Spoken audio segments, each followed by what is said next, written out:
오늘 이제 먼저 말씀드릴 부분이 이제 우리나라 말씀하시는 게임 기업들입니다. 그래서 가장 유명한 지금 게임 회사가 게임빌 같은 회사가 있겠죠. 네. 이제 얼마 전에 게임빌이 컴투스 홀딩스로 사명을 변경한다고 했어요. 게임빌이 컴투스 홀딩스로 사명을 변경했다는 것은 컴투스 홀딩스가 이제 지주회사가 되어가지고 밑에다가 자회사들을 놓고 지주회사 체제를 발족하겠다는 얘기거든요. 네. 컴투스 홀딩스로 이제 변경을 해서 지주회사가 되면은 아마 컴투스 현재 이제 게임 개발사죠. 컴투스가 자회사로 편입될 가능성이 높아요. 네. 이제 컴투스 홀딩스가 컴투스의 지분을 대거 취득해가지고 자회사로 놓고 그 다음에 얼마 전에 게임빌이 과거의 게임빌 현재 컴투스 홀딩스가 코인원 지분을 대량 매수를 해가지고 네. 2대 주주로 올라섰잖아요. 네. 바로 그 행보가 얼마 전에 그 위믹스 코인이라던가 위메이드 같은 주가가 급등한 이 위메이드의 어떤 행보와 굉장히 비슷합니다. 위메이드는 위메이드 트리라고 하는 블록체인 자회사를 이제 편입을 했고요. 그 다음에 빗썸의 2대 주주예요. 그러니까 이제 위믹스라는 코인을 위메이드 트리가 만들고 위메이드는 이 미르포라고 하는 게임을 통해서 네. 어떤 플레이 투 원 개념을 적용할 수 있는 어떤 장을 마련해 놓고 그 장에서 게임 유저들이 열심히 활동을 해서 벌어들인 재화는 빗썸에 가가지고 거래를 해서 현금화를 시키는 그런 이제 구조를 만들어 놓은 거죠. 네. 게임빌도 똑같은 구조를 가져가려고 하는 게 지금 거의 확실시되고 있고 아마 뭐 지금까지는 모르겠습니다. 아직 컴투스에서 개발한 게임 중에 플레이 투 원 방식을 차용한 게임은 없습니다만 아마 이제 내년 1분기부터 나오는 게임부터는 어떤 식으로든 블록체인 기술이 적용되지 않을까 이런 기대가 좀 있는 상황이에요. 지금 컴투스 홀딩스 밑에 산하에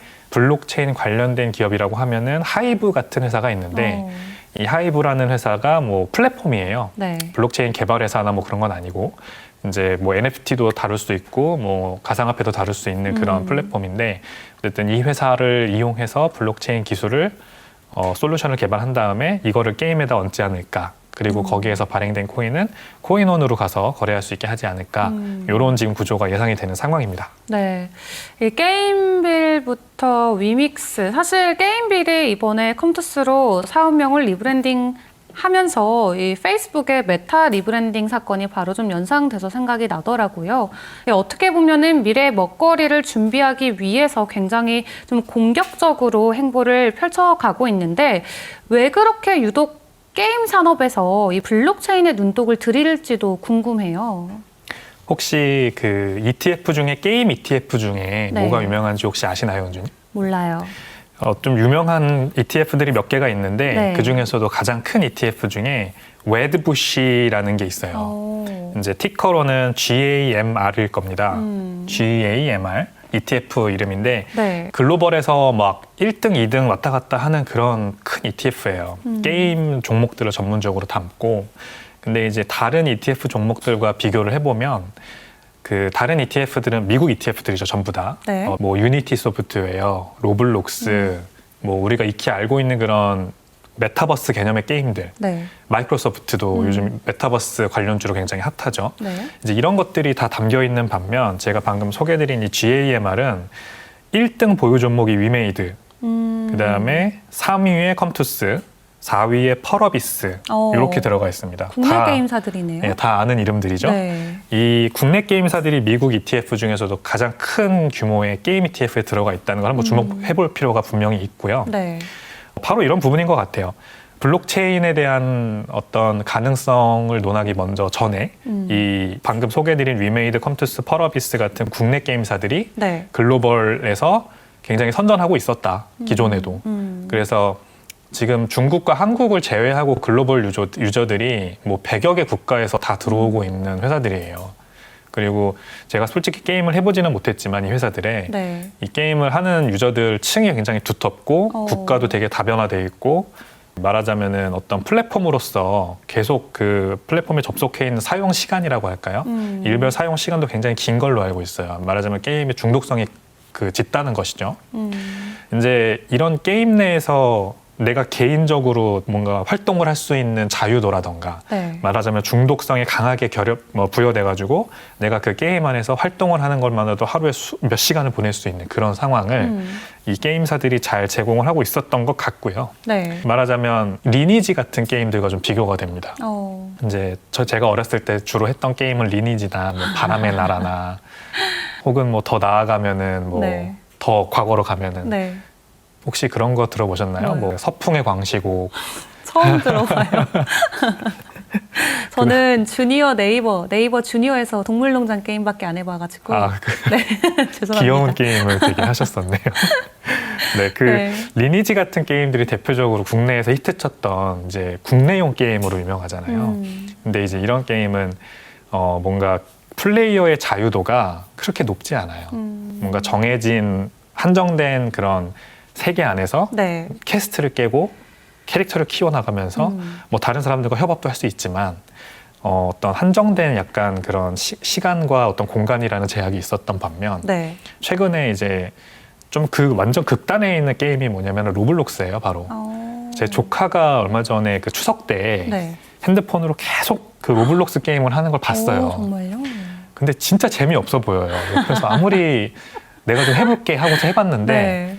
뭐 진짜 그냥 캐릭터 가지고 계속 돌아다니기만 하고 그게 다예요? 그게 다예요. 자동차 가지고 계속 운전만 하고 근데 그거를 막 계속 몇 시간 동안 하고 있더라고요. 정말요? 이게 도대체 뭔가 고민을 해봤는데 약간 소통의 의미를 두는 걸까요? 그러면? 그것도 되게 중요하고 네. 말하자면 극강의 자유도가 더 중요한 것 같아요. 진짜 내 맘대로 할 수 있어. 심지어 로블록스는 내가 게임을 만들 수도 있거든요. 그 안에서. 그리고 게임을 만들면 그거에 대해서 게임사가 보상도 해줘요. 그러니까 이제 내가 보니까 제 조카도 현질은 하지 않았는데 그 자동차로 운전하는 게임 그 트랙 공간을 직접 자기가 만들어서 그 안에서 돌아다니고 있더라고요. 너무 귀여운데요.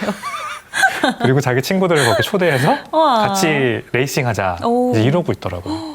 그러니까 뭔가 정서가 다른 것 같아요. 저희는 뭔가 딱 화려한 그래픽과 그쵸. 내 캐릭터를 뭔가 빨리 네. 키울 수 있고 막 그 예쁘고 막 아름다운 캐릭터 이런 거에 좀 집중하잖아요. 그쵸. 근데 이제 어린 세대나 아니면 서양의 이제 어린이들은 극강의 자유도, 내가 이제 실제 생활하는 것 같은 그런 어떤 자유도를 원하더라고요. 이 위메이드와 컴투스와 펄어비스의 게임들이 그런 쪽으로 많이 좀 니즈를 충족시켜 줬어요. 그러다 보니까 글로벌 유저들이 많이 들어와 있고 그러다 보니까 그 안에서 길드 활동을 하거나 뭔가 단체 활동을 해가지고 다른 단체와 싸워서 이기고 그러면서 보상을 얻고 이제 이런 거에 대한 시스템이 되게 잘 잡혀 있거든요. 네. 그러다 보니까 이제 블록체인 기술을 조금만 얹어봤더니 이제 거기에서 벌어들이는 어떤 재화를 밖으로 가져와서 거래소에서 현금으로 현금화할 수가 있다라는 게 바로 진행이 된 것 같아요. 그래서 위메이드 같은 이제 게임사가 만든 미르4 같은 경우도 네. 올해 6월이죠. 이제 미르4가 출시되고 그 안에서 흑철이라는 재화를 그 게임 유저들이 활동을 열심히 해가지고 얻을 수 있고 그 흑철을 이제 드레이코라는 암호화폐로 바꾼 다음에 그 드레이코를 이게 지금 미르4의 게임 화면입니다. 이제 드레이코를 위믹스 플랫폼에서 위믹스 코인으로 바꿀 수가 있어요. 그 말하자면 흑철은 게임 내에서 채취하고 네. 드레이코로 바꾼 다음에 위믹스 플랫폼이라는 프로그램으로 가져와서 위믹스 코인으로 바꾸고 그 위믹스 코인을 빗썸으로 가져와서 현금화할 수 있는 그런 이제 구조가 만들어진 거죠. 제가 좋아하는 톰 소요의 모험이라는 소설에 그 마크 트웨인이 작가 쓰신 네. 거기 이런 이제 명언이 나옵니다. 20, 30대가 뭔가를 간절히 원하게 만들려면 그거를 얻기 어렵게 만들어라 라는 명언이 나오는데 제가 너무 좋아하는 명언이에요. 그래서 아무거나 다 NFT를 붙일 수는 없어요.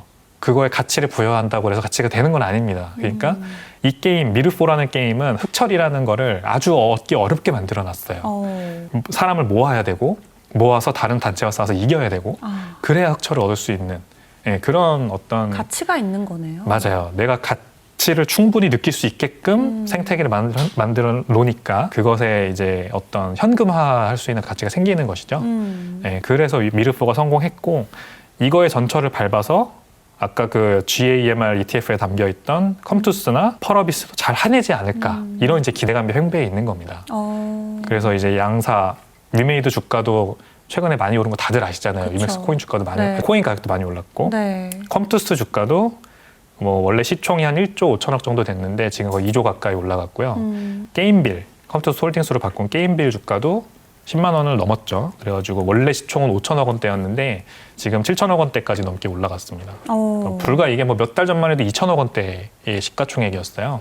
그러니까 지금 7천억 원이니까 3배 넘게 지금 벌써 올라간 거고 모르겠습니다. 뭐 벌써 많이 올랐다고 생각하실 수도 있지만 기대감이 풍부한 만큼 좋은 결과만 나온다면 앞으로도 더 업사이드 포텐셜은 클 수 있다. 이렇게 예상해 볼 수 있을 것 같습니다. 네.